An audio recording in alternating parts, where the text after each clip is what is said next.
This is vlog number 5. Woo!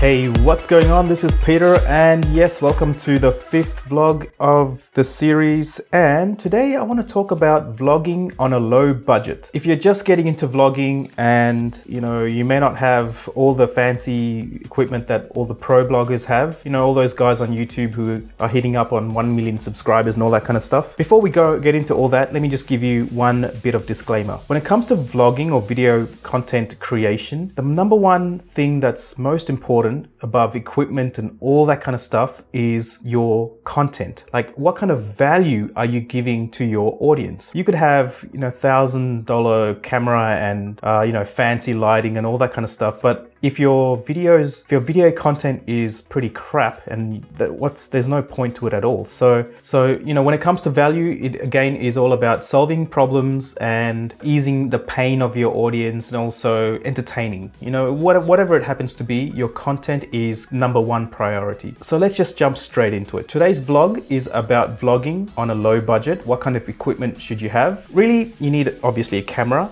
you need some lights, and you need something to record sound with. All right, so let's look at camera. You could start off with an iPhone. An iPhone these days, modern iPhone has a very good camera, and even if you have an Android, yes, even perfect. You can use the camera on an Android. Just a couple of things to think about when you're using an Android or an iPhone. If you are going to hold your iPhone in your hand, if you're going to hold your iPhone in your hand, then make sure that you're not covering the mic, because that would be pretty lame. You'd go through a whole recording and realize, man, I've been covering my mic and no one can hear crap.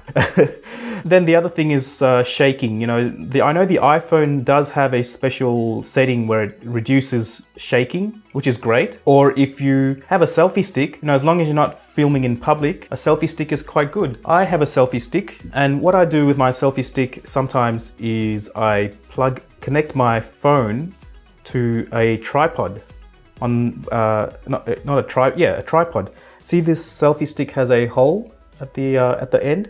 So what you do is you screw this to the tripod, and then you put your phone onto it, and there you go. You've got a fantastic little tripod phone holder. And this way you're minimizing shake and all that kind of stuff. But you want to make sure that you keep the camera quite close to your face, because it's all about sound. Now we'll talk about sound soon. Ideally, it'd be nice to get your hands on a what's called a DSLR camera. That's what I use. I use a Canon 1100D. These kind of cameras have a lot better quality, something called an image sensor. It lets a lot of light in, and if you don't have a DSLR camera, then you can always borrow one from someone. One of your friends or family might have one that's lying around in their house. So the next thing is lights. Okay, you want to make sure that if you want to save money, there's nothing like free lighting, and that is the sunlight. That would force you to film during the day. If you're going to film during the day, the best condition is cloudy, because the sun's rays are softened by the clouds, and it gives you a really nice soft cover all over your face without any shadows and things like that. If you can't shoot outdoors in daylight,